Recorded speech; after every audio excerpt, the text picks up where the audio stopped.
Hello everyone! It is me, Robert, back for another video, yes. Wow, this is a bit bizarre, isn't it? Haven't done one of these in a while. But today is quite a special occasion, as a couple of months ago the channel hit 200 subscribers, which I still can't believe. I really can't. When I started YouTube, I didn't really think that 200 would be a reasonable goal. Hell, I didn't even think I'd get 100, so 200 subscribers is pretty cool, and I want to thank every single one of you who subscribed, just for your support, just for subscribing to the channel and hopefully liking the videos I make. And thanks to all of those who are still subscribed and still continuing to show your support. So, because it's a 200 subscribers video, it's kind of special in a way, isn't it? So I thought, well, I might as well review something special. Yes, you heard me right, I'm reviewing something today. I know, again, haven't done one of those in a while. But the person I'm reviewing today is a master of martial arts. He has 6 modes and is a keen warrior. Yes, today everyone, I'm taking a look at Generation 1 Quick Switch. I'm only joking though. No, of course I'm not. Jeez. Whew. You worried then? No, I'm not for, maybe for another video, but certainly not for a 200 subscriber video. God no. No, of course today I'm taking a look at the one and only Sixshot.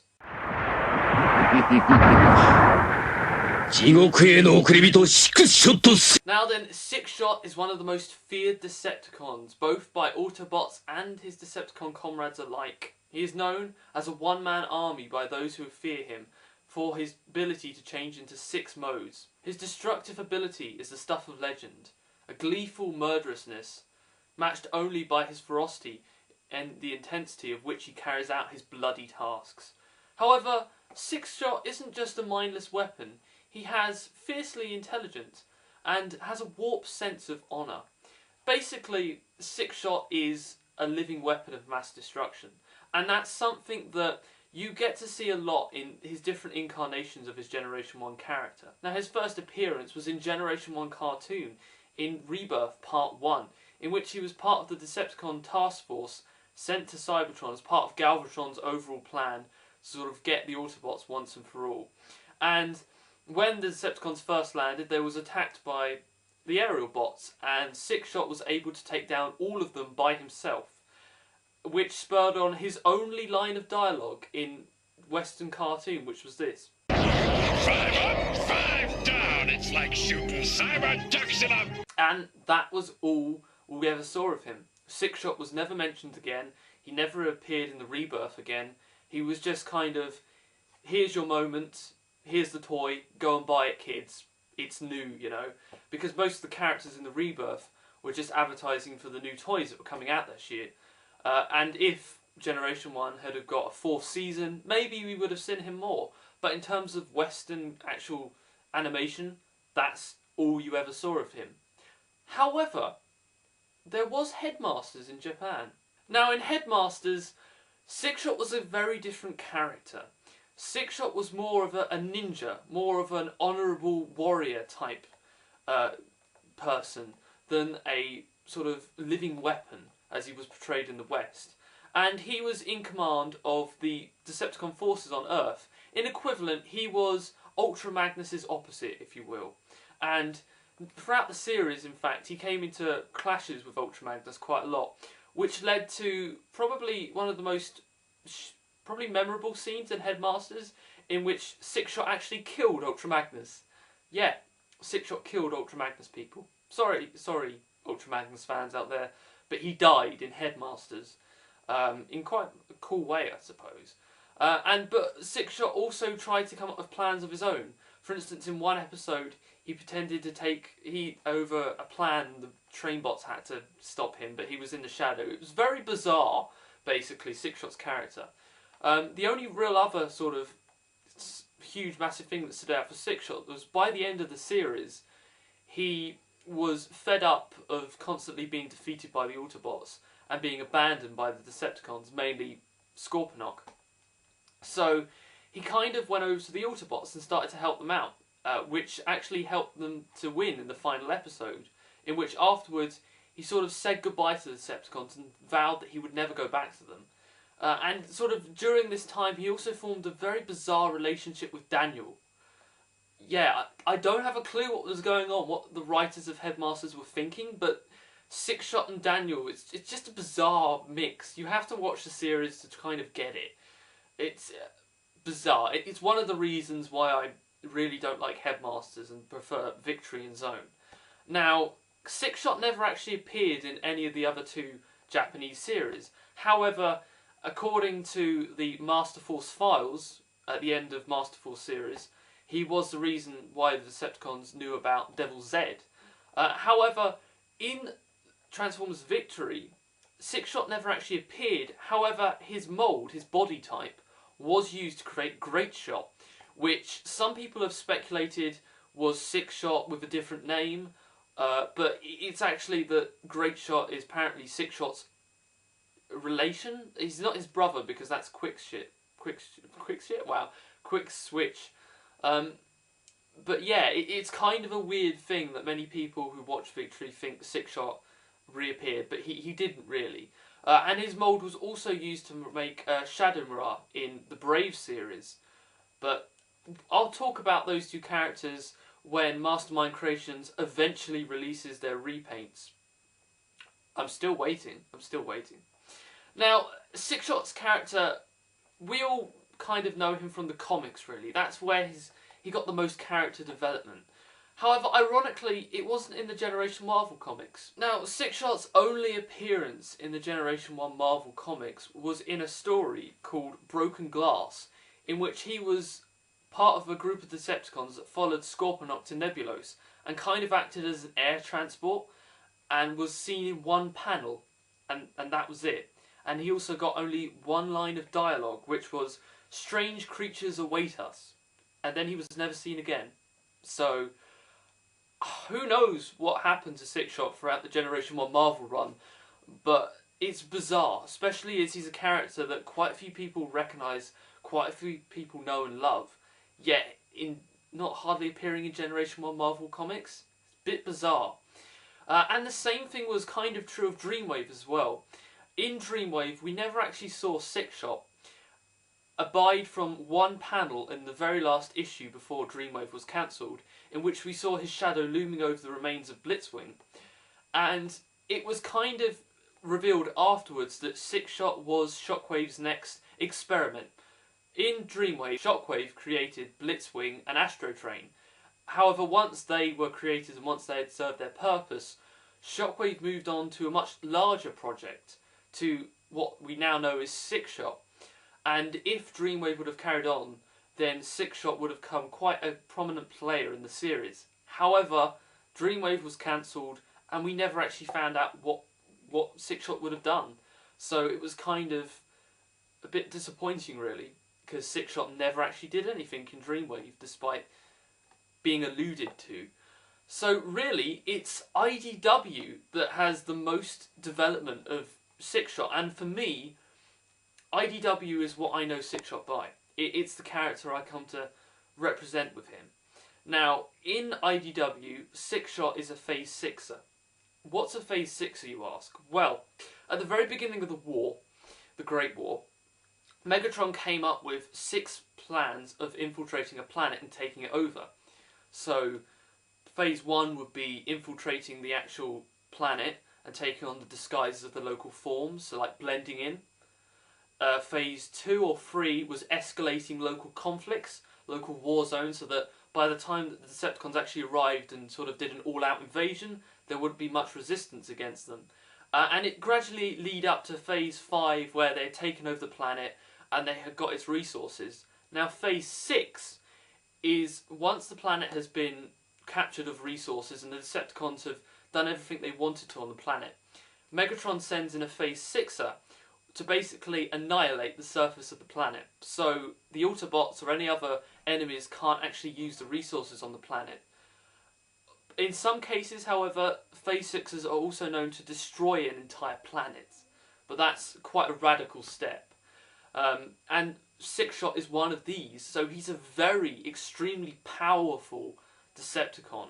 He is, in a sense, a living weapon. Now, the first time we see him is actually in a group shot in Megatron Origins, in which he's watching a broadcast of Megatron in one of the gladiatorial pits, because it's kind of hinted towards that maybe Sixshot was a gladiator in early IDW. That's never kind of been explored, but hopefully it will in the future. He then appeared in a flashback in Last Stand of the Wreckers, in which him, Black Shadow, and Overlord, which are the other two well-known Phase 6s in IDW, were talking to Megatron. Really where we get a sense that Overlord doesn't like the way Megatron works and kind of wants to be appreciated. But Sixshot is just there to kind of back up Megatron. Now, the first real sort of character development-wise we get of him is in his spotlight. And we find out that he's posted on a remote station in which most of the Decepticons on the station fear him. In fact, they don't even like being in the same room as him. That's how much afraid they are of him. And whenever they're talking to him, they're always sort of looking at the ground. It's a nice little thing. However, that makes Sixshot a loner. He is very alone in IDW. He has no friends to speak of. With the exception of the Terracons, who've kind of formed this bizarre friendship with him, in which they look up to Sixshot as kind of a father figure. And when they're captured by the Reapers, who are a group of aliens who basically want to stop all conflict in the universe by destroying everything, Sixshot goes after them with a sense of sort of loyalty to them. And he encounters them on a planet and encounters the Reapers. Now the Reapers ask him to join them, as they think Sixshot might be a good ally to have, as they think Sixshot could help them in their plans. And they say Sixshot that stop living your life under the chains of Megatron and come and work with us. And Sixshot hesitates slightly. He thinks about it, but in the end he declines their offer and manages to free the Terracons and escape without any of them dying. And that's kind of the first sort of glimpse we get of Sixshot in IDW. Move on to the end of Escalation, and Megatron has just suffered a humiliating defeat by Optimus in Brasnia, in which Megatron thought that the power of Or-13 would be the one thing to stop Optimus Prime for total. However, that kind of didn't work when the side effects of Or-13 took over, and Megatron was kind of got his butt handed to him by the Autobots. So, at the end of Escalation, Megatron freaks out. He thinks that the Earth is no longer worth their time. He believes that Or-13 is no longer worth their time in trying to get this resource, and he calls Sixshot in to do his thing, which is very bizarre because at this point in IDW, the situation on Earth is probably only about 4 or 5 in the phases, so calling in a Phase 6er is quite drastic. And in fact, most of the other Decepticons that are on Earth at the time, so Astrotrain and Blitzwing mainly, are quite taken back by this, and they think that Megatron has kind of lost it a bit, which leads them to get a plan to bring back Starscream, who was killed when back in Infiltration. However, the first issue of Devastation happens, and Sixshot arrives on Earth, and Megatron basically tells him to go and kill the Autobots, go and hunt them down, which is quite easy because at the same time the Autobots are planning to get off of Earth, as something has happened on Garrus 9. I won't say what, but something has happened that they need their medical immediate attention. And so they're blasting off in one of the arcs, and they're just about to reach orbit when Sixshot shoots them down and basically nearly destroys half of a populated area. Luckily the Autobots managed to steer the arc away, but it is crash landing, and it crash lands into a lake, and the Autobots are presumed dead. However, before the actual arc crashed, an escape pod with Jimmy, Verity and Ratchet escapes and lands in America, and Sixshot is ordered to go and hunt them down because Megatron doesn't want any survivors.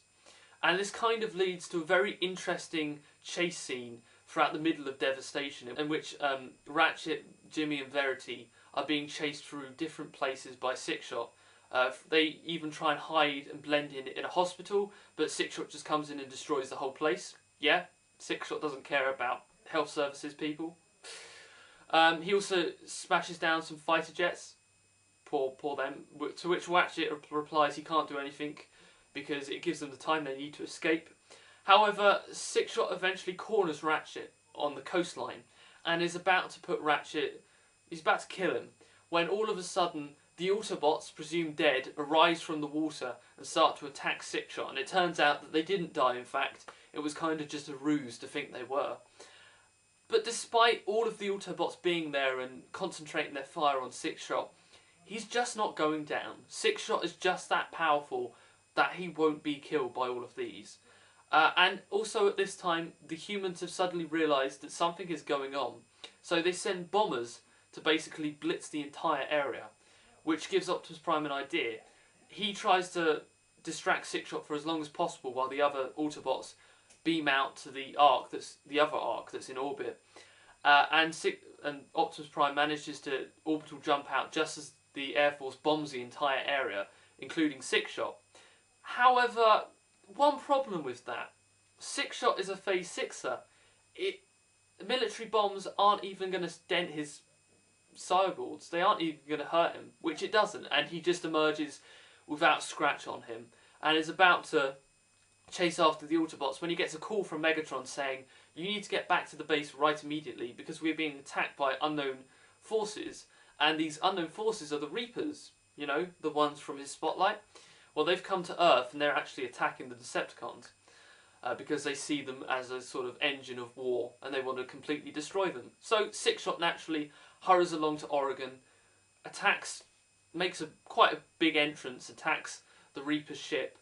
However, the Reapers ask him again if they want to join him, and this time Sixshot hesitates even more, and it looks like Sixshot is about to say yes, when at the worst possible time, Starscream makes his entrance again after being resurrected on Ore 13, to which it makes up Sixshot's mind that yes, actually, he will join the Reapers, and so Sixshot transforms into the air and is about to attack Starscream.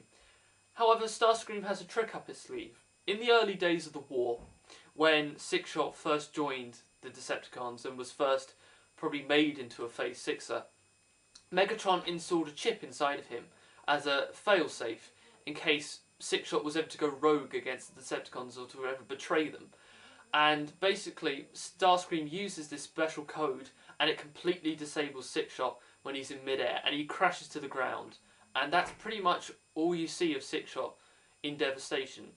And obviously, at that point, the Decepticons start attacking the Reapers and manage to destroy most of them, with the help of Galvatron, who's overlooking.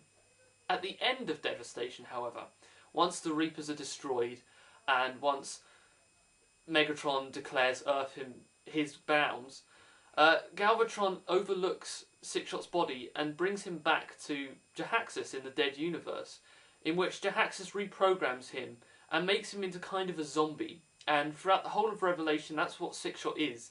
He's just kind of a mindless zombie that protects one of the Negacores, which are used in Nova Prime's expansion. And it's you hardly ever see him, really. The Autobots try and attack him, it doesn't go well, so they just sort of go around the back to get into the Negacore. Now, at the end of Revelation, when Nova Prime is defeated and Jahaxis' control over Sixshot is gone, Sixshot then makes a deal with Megatron as he gives over some of Jahaxis' technology in exchange for his freedom. And now that he has no longer the failsafe in him, he's free to do whatever he wants. So he decides, well, now I'm free, I might as well go hunt Autobots across the universe. To which he does, and the next time we see him is in Spotlight Metroplex, which happens around the same time as All Hail Megatron. And in it, he destroys a station in which the Throttlebots are on, and the Throttlebots manage to escape in an escape pod down to a nearby planet. However, Sixshot follows them down, and as he's about to hunt them off inside a city that they're taking refuge in, the city transforms into Metroplex.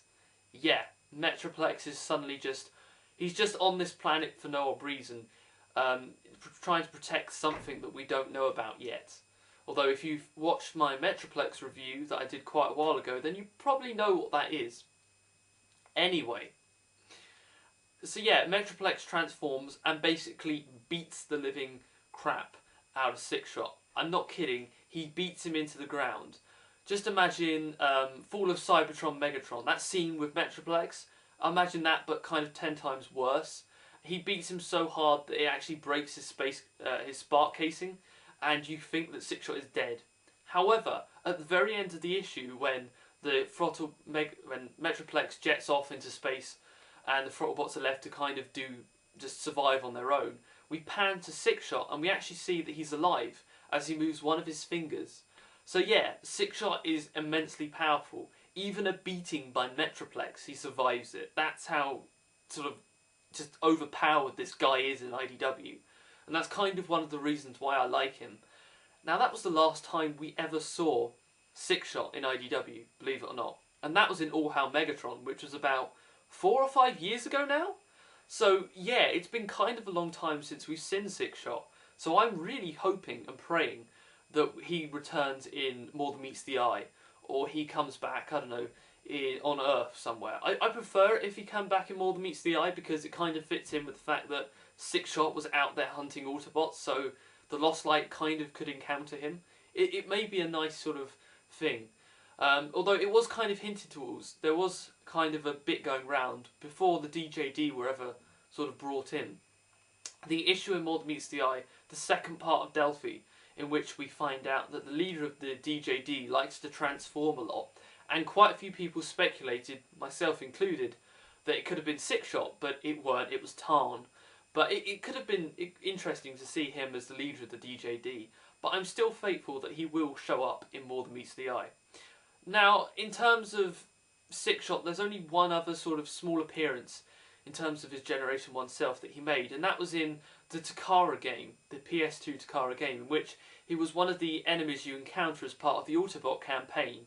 And basically you fight him in quite a unique boss battle in which he uses most of his modes, and you defeat him, and that's pretty much it. That's Sixshot in a nutshell, really. He hasn't done a great deal. The most he's done is in IDW in the comics. In terms of animation, he hasn't done that much, yet it's really bizarre because Sixshot is one of these characters that everyone knows and loves. But if you look at his history and his lore, he hasn't done much, really. It's an enigma. Sixshot is an enigma for me. He's not many other characters are like this. Normally, if a character is really well loved, they've got a huge, massive history to them. They've got a rich background. But Sixshot, he just doesn't have it. So, who knows? If, and I very much doubt this, but if there's another Transformers series that's good after this RID that's coming out, then maybe Sixshot could appear in that. I would love to see Sixshot come back, like his Generation 1 form, in a new cartoon, because it would just be interesting. And they could do so many different angles with the character. But there we are. That is Sixshot's character in a nutshell, really. That's probably all you need to know about him. As I said, quite a well-known character, but not done a great deal. So, now let's take a look at his toy, shall we?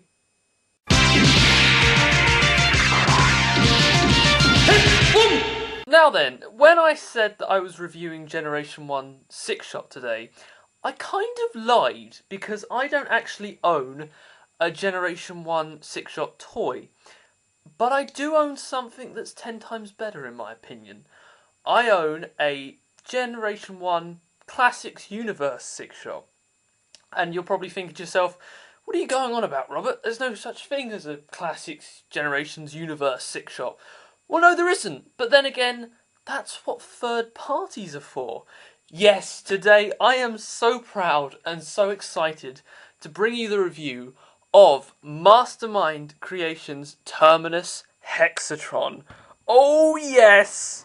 It's here. It's huge. It's hardly fitting on the camera because his arms are out. It's just fantastic.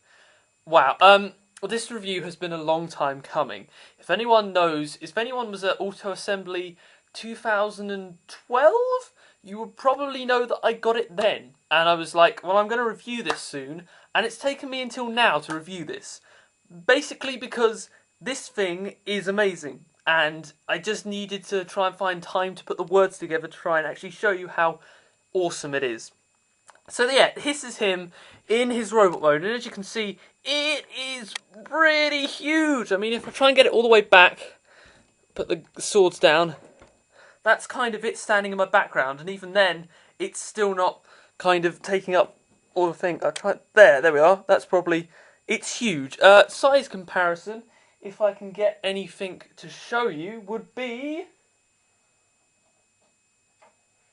Here is Transformers Animated Cybertron version Optimus Prime.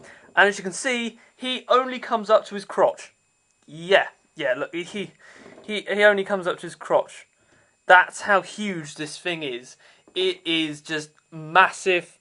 He's bulky. He's well made. He's just fantastic. Now, firstly, this is the first ever third party I've reviewed on the channel.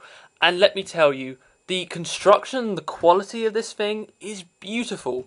There is only one kind of little nitpick that I'm annoyed about, and that's this wrist here.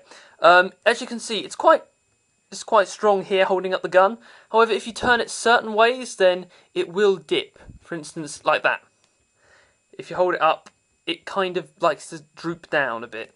It's not really showing it here, but it's because for some it's got a ball joint in the actual wrist, and then there's a ball joint on the finger as well. So you've got kind of quite a lot of movement with the finger, with the hand. But at certain points, it does like to flop down. However, that is the only joint on this figure that is kind of loose. Everything else is solid.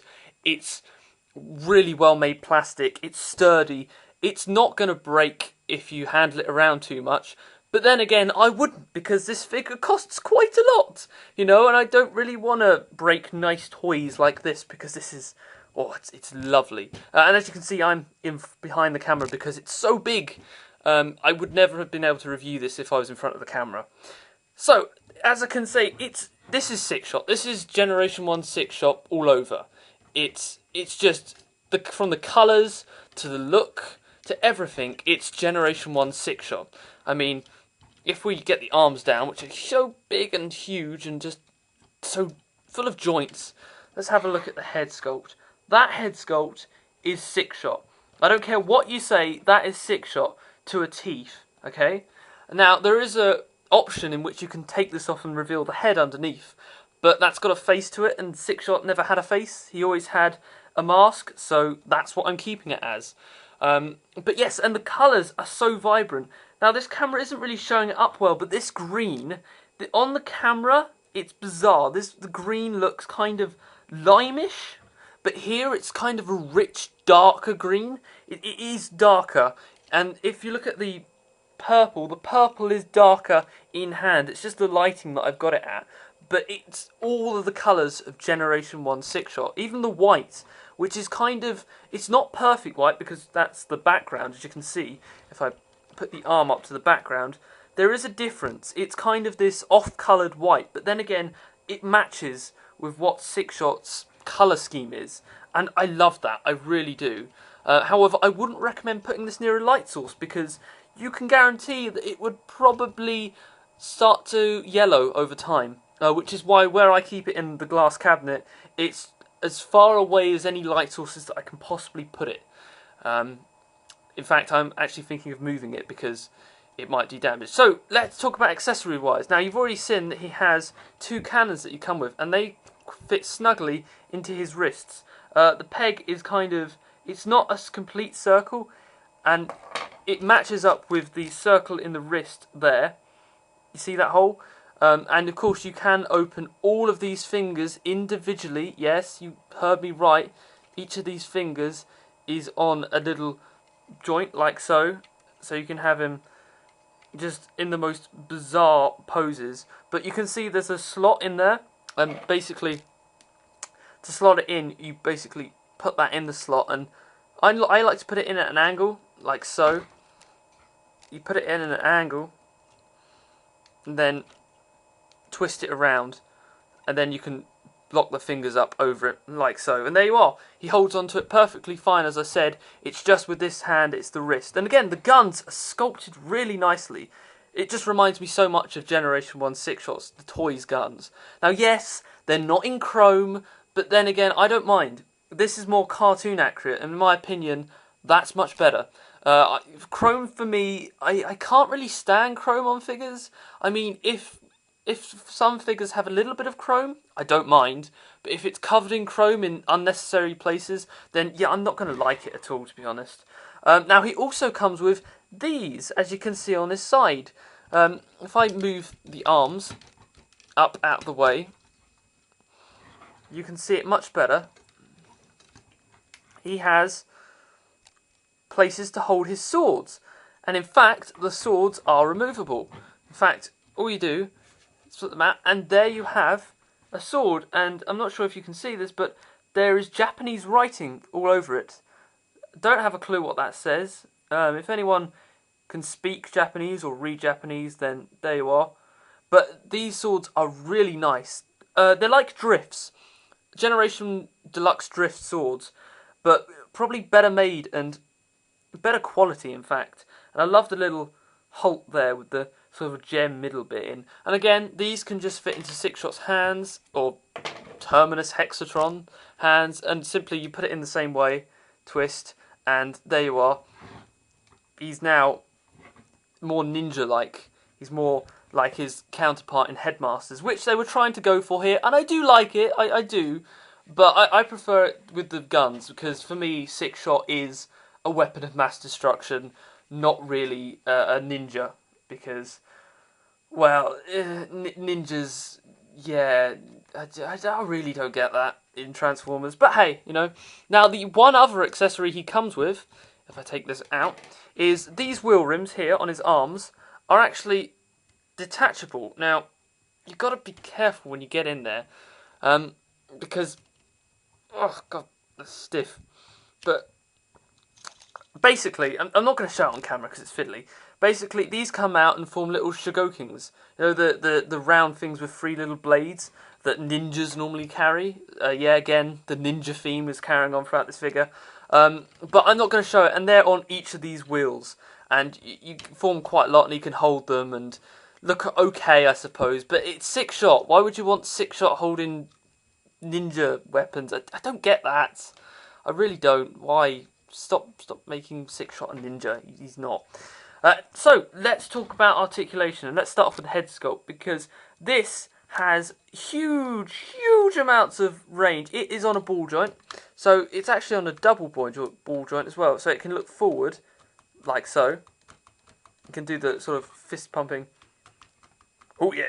It can also look up reasonably well. It can look side to side reasonably well. It can go round. It's just very stiff joints, which is good for a third-party figure. And it can look down to some extent. Although, that's where the other articulation comes in, because he also has... Let's start off with the arms, shall we?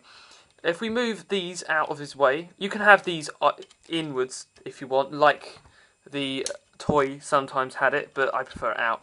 These arms, they can go all the way out like so, because they're on a nice ratchety joint here, which, I don't know if you can hear this, but there's a nice clicking sound in there, people.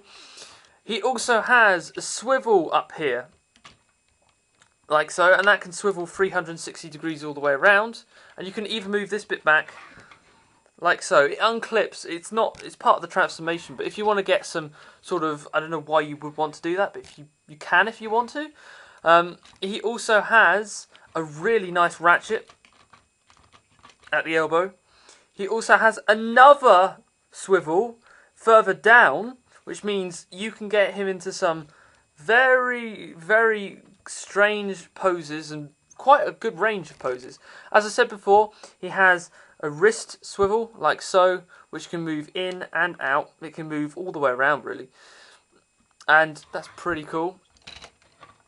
Now, he does have a waist swivel, and you can just move these up, and it's really quite stiff. Also move this at the back, but you can get him to some quite awesome looking poses with that wrist swivel. It's quite stiff, as I said before, like most of the things on this figure, but again, I prefer it stiff and not loose completely. His legs are on lovely ratchets. They can go. Let me move the arms. Oh, look at that. Oh, just brilliant. That is just amazing. He can do high kicks. He can do that. He has tons of articulation there. They can go forward all the way, like so. So you can do a front kick. They can go back all the way. So he can do a back kick. They can swivel just above the hip, like so. They can bend. You've got a really nice bend at the knee here, which goes all the way back 90 degrees, like so. And you also have foot pivot that goes side to side, and a back heel spur that goes up and down. So overall, yeah, this guy is loaded with articulation.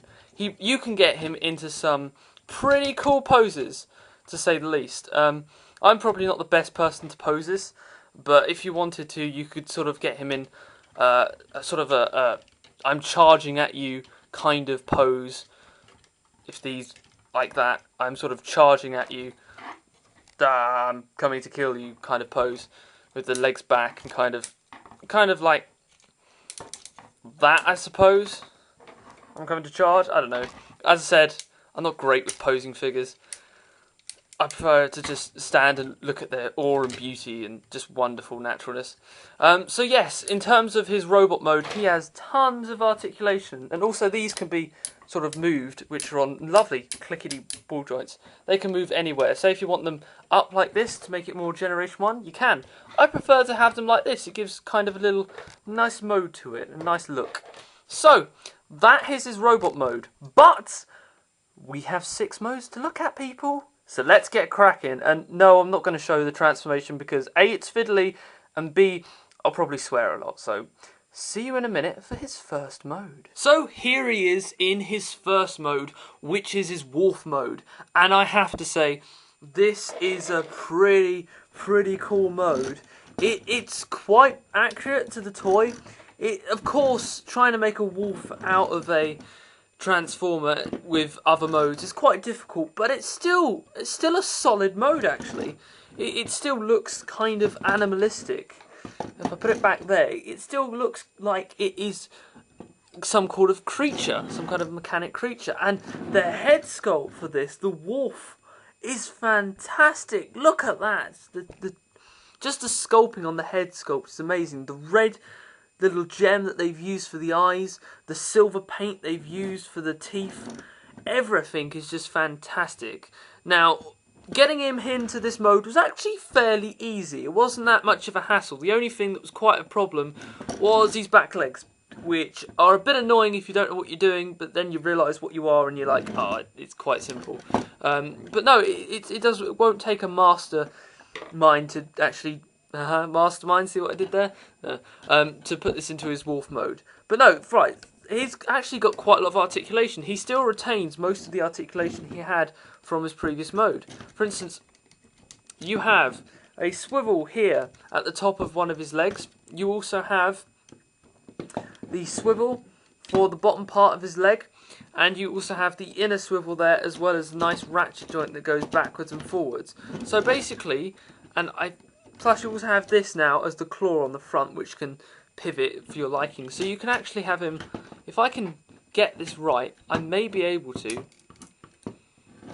There we are. Have him about to attack. Like so. You can have him on 3 legs, standing up. That is pretty damn cool. The Generation 1 toy never could have done that. That's just how well this toy is engineered. It's fantastic. So yes, you have that for his thing. And these bits can be clipped into the back, or they can just remain free. It does give you more articulation if you don't clip them in, because then you can have his leg going back like that, as if he's running. But it makes a nicer silhouette if you do clip it in. Especially if you've just got him displayed like that. It kind of makes for a nicer kind of image. Now his head sculpt is tons of articulation here. He can look, first of all, he's on this neck here that isn't really a bit of articulation, it's due to transformation, but you can still use it.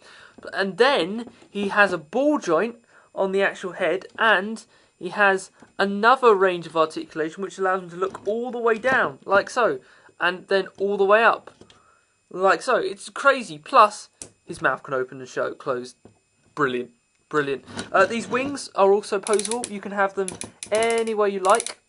From there, all the way round to there if you want. You can even pose their angles. So you can have them completely down, completely up, like so. Or like I had it, which is roughly like that. Which is more accurate to how he appears in the cartoons, comics, and his Generation 1 toy. Now, he does still retain his articulation in the back. He still has the waist, which you can use, which is quite limited in this mode because of this backpack, but it's still there. You could always, if you wanted, move this back, move these up, and then you have the full range here. But it's a Wolf. He's not really going to use that much. The legs still poseable. They can go all the way out, like so. But then again, that just looks very bizarre. They can move up. They can move down. They've got the swivel still, and of course they've got the 360, the 90-degree movement, which was the knee. And these top bits, you can open them up so they can have full like that, so he can be kicking out the back. But then again, that just looks like he's now a robot on his all fours, so it makes more sense to actually close his up so it looks properly like a leg. So yeah, you can get him into quite a few running poses. Now also, these feet here, they are very stiff, but they can be moved, so it means you can pose the back feet up high. So for instance, if you wanted him, I don't know, leaping, you could have the back feet up like this, the back feet down, and you could sort of have him ready to pounce, I suppose, if that kind of works, like that. Again, it works. You can get him in many different poses in this, and that's why I love it so much. It really is a fantastic mode. It's quite faithful to the original. For me, it's a bit more streamlined. I mean, yes, if you tipped him up like that, you can probably see he's a robot, but then again, you could with the original Generation 1 figure. But if you put him like that, it doesn't really look like he's a robot. So I think this is a very, very good mode. It works. It does a hell of a lot of justice to the original Wolf mode, but just updates it for a new figure. And here's a size comparison. Here he is in his Wolf mode. Here is the Cybertron Optimus Prime from Animated. As you can see, still pretty big. Not as big as he was in his robot, but then if you compare him like this, then yeah, he still dwarfs him completely. So it's pretty awesome. Now you can store his sheaths in the pegs here. You can have them pegged in like that, although for me that just looks kind of ridiculous. Even though it's faithful to the original Generation 1 mode, it kind of looks ridiculous, so I tend not to have it, and I tend just to have him in kind of that kind of look. But yes, really nice AWP mode. Again, you can see more of the painting now on his legs. You can see that he has red highlights running through the purple, which is lovely, and the paint quality on here is brilliant. Quality control on this figure. Go Mastermind Creations, because you've done a fantastic job. You really have. So that was his Wolf mode. On to his next mode. So here it is in its third mode. It's APC mode, which is basically an armoured truck. It's the Generation 1 just basically made it an armoured car. Here it's kind of more of a sort of military vehicle. This mode, it was a pain in the arse to get into this mode. And you notice that wheel at the back, it's not moving. Now, I don't have a clue what I have done wrong, but as you can see, it is not touching the ground. I've transformed this wrong somehow. But it's very hard. One major thing is on the bottom. You see that little tab there? That is what connects these two bits together. And for the life of me, it won't go in fully, which means the front is kind of not completely symmetrical, which means that's only running on one side. The wheels still roll really nicely. It's just that isn't doing anything. So that's partly annoying. Apart from that, it's just not a bad mode. Does it look like a car? Not really. It looks like a jumbled mess, to be honest. It's kind of the weakest mode, I think, so far. And out of the original Generation 1 toy, this was pretty much the weakest mode. The car, I really don't like it that much, to be honest. It's alright. You can store the cannons and you can make the sheaths more weapons, but it's annoying. Because those two bits don't tab in, this bit doesn't really fit in as well. And it kind of just makes for a bizarre mode, but it rolls nicely. It kind of does its job, but it's pretty much pointless.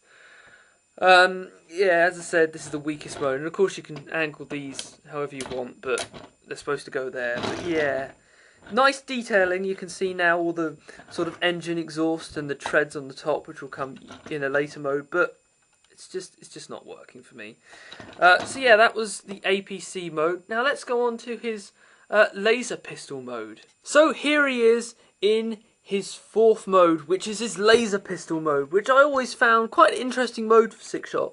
One of my favourite characters, as you know, is Shockwave, whose gun basically turns into a gun. So when Sixshot did it, it was pretty awesome. Now this gun is pretty big. It really is. It's really long. As you can see, it's got tons of firepower on the top. You stick the two cannons on the front, you stick the sheaves on the front to create even more firepower. You've got a handle underneath which you can firmly grip it and blast someone with it. And you've got the back bit that's folded up quite nicely and neatly, like you can see. But it's huge, it's huge. Let me try and... There it is in shot, okay? If it'll stay. There it is. There's Prime next to it. Yeah, it's huge. It's massive. I cannot believe how big it is. And it's really sturdy. You can actually pick it up and play with it as a gun and go... Die, Autobot. Die. Oh, actually, that's just me. No, nobody else would do that, because nobody else is probably a bigger Con fan as I am. It would probably be the opposite, actually. Die, Decepticons. Yay. But yes, it's a really nice mode, much better than the car mode, and it's really sleek, and because you fold out the front bits to create this wing section, which, I wonder what that could be for, it's much more solid, this whole section here. As you can see, it tabs in much better, much cleanly. So it's a really nice mode. I love it, it's huge. I just wish there was a display stand so you could actually display it like this, because there's no way it could stand, because as you can see, it's quite heavy and likes to topple over, so it's kind of annoying, but it's still cool. So, on to his next mode, which maybe is quite spaceshipy. So here he is in his fifth mode, which is the Starfighter mode. Now, this for me has always been one of my favourite modes of Sixshot. It's lean, it's just an awesome looking spaceship. The original Generation 1 toy looked fantastic in his jet mode. It was sleek, it had tons of weapons on, it was going to beat the living crap out of some Autobots. And Mastermind Creations Terminus Hexatron does exactly the same. It's sleek, it's really sleek, it has tons of weapons on, and you can just imagine it flying in and sort of destroying some Autobots. Plus it has some nice landing gear at the bottom, which can fold away. However, the one thing I have to say is the wings. Now, this was a big criticism when the toy came out, and I do have to agree, the wings are titchy. They are really quite small. If you look at the original Generation 1 toy, the wings probably came out to here or here, just out of the camera. But these are quite small. However, I don't mind it, to be honest. I get used to it. The more I look at it, the more I'm getting used to it, to be honest. Because, you know, it's supposed to be quite streamlined. And if you have giant wings sticking out the back, then that won't be streamlined at all, will it? But the profile of it, oh, look at that. It just looks so good. And again, the colours in this mode make it work. This orangey red highlights through the purple just make this pop. It really does. And the green as well just brings out the six-shotness of this Aut mode. It's fantastic. This is probably my favourite mode of all of them, because it's just so cool looking. It's just sleek. It's gonna tear shit up. It's gonna do tons of damage, and I love it. I absolutely love it. Plus, all of the arms and legs get neatly folded in the back, just like in his gun mode. And if you look at the bottom, yeah, there's kind of kibble, but you can't really tell it's a robot, to be honest. And that's pretty awesome. That's some clever engineering. Getting this into this mode, however, was a pain in the royal backside, to be honest. basically, I had a lot of problems with this, mainly the front bit, because I went straight from gun mode into this, and you have to basically turn this whole section around, but to do it you have to take it all apart and put it back together again, which is always a bit of a pain. And then you've got to try and clip it in, but it's so satisfying when you get it in this mode, because it just looks so awesome. Size comparison again, there's Prime. Again, it's dwarfed. Let's do a proper size comparison. Again, it dwarfs him. It really does. In a fight between these two, I'm putting my money on Sixshot here, or Hexatron. Because, yeah, Prime's not going to last long, is he? Sorry, Autobot fans out there who's watching this video, but hey, you know, just that's the truth. But no, every way you look at this jet mode, it's so nice and so pleasing to the eye. And that's why it's one of my favourite modes of this toy. So, now on to his last mode, which is also a really, really good one. So, here he is in his last mode, which, again, is another favourite of mine. It's his tank mode. Now, this is pretty cool. Some people would think this is just a mess of all kinds of stuff that doesn't really work. But for me, this is what Sixshot is about. In Devastation, when he's chasing Ratchet, he uses this mode just to smash through tons of buildings, and this resembles it quite well, in fact. It is nice. He does have moulded tracks on the bottom to simulate that he is some sort of tank. He can store both of his weapons. He can store his sheaths here as cannons, and the main guns plug in up here on this massive bit, which can actually be moved about and rotate for firing. So there's a lot of options for this top section. Now, unfortunately, there isn't any wheels on these, so he doesn't roll, so don't scrape this along the floor, kids. Although, if you're a kid, why do you have this toy? Because, yeah, this isn't really a kid's toy. It's quite, I wouldn't say involved transformation, but my hands are quite sore after transforming it, because there's a lot of spiky edges, like the front bits here, that, yeah, they dig into your fingers quite a lot. But saying that, this is still a fantastic mode. I really do like it. Yes, you have to use your imagination for a bit, but hey, I think it works. The only thing is that on the back, it's got the wings kind of just stuck there, but they're nice with this extra moulded in detail that's on the inside. I kind of like it. And plus, I believe these are also landing gear for when he's in his spaceship mode, so you can actually fold them up and down. But no, even on the look of the back, it looks chunky, militaristic, you know, beefy. This is going to do some damage, like his spaceship mode. These cannons, just awesome. And again, size comparison, in his tank mode, Optimus is probably about the same as him, if you count up to his cannons. But if you actually put them on side, he is still bulkier. He is still the bigger bot, yet he is really condensed. The transformation that goes into making this mode is very, very interesting. There's a lot of great sort of transformation techniques. For instance, the tracks that clip onto the actual arms, you have to swivel this and this, they unclip, and you swivel it around. It's really ingenious, some of the little transformation techniques that they've done here. And it makes this really compact, sort of neat little tank mode that I like. Well, not little, but little in compared to his other modes. So, yeah, this is, again, a really good mode, in my personal opinion. You may not like it, fair enough, but I still think it's a winner. The only problem is these sheaths here, they are quite annoying. As you can see, that just popped out. Basically, you have to peg them in. Let me see if I can show you. Those round bits there. Trying to get that in there with these next to it is impossible, to say the least. It really is quite ridiculous, especially this one where I put it in first and I haven't put the thing in. But hey, that's a nitpick, to be honest. And I have very few nitpicks with this figure overall, to be honest. All of its modes are solid. The weakest one for me, I have to say, is its car mode, but then again, the transformation for that is quite awkward, and if you don't do it line up exactly, it doesn't work so well.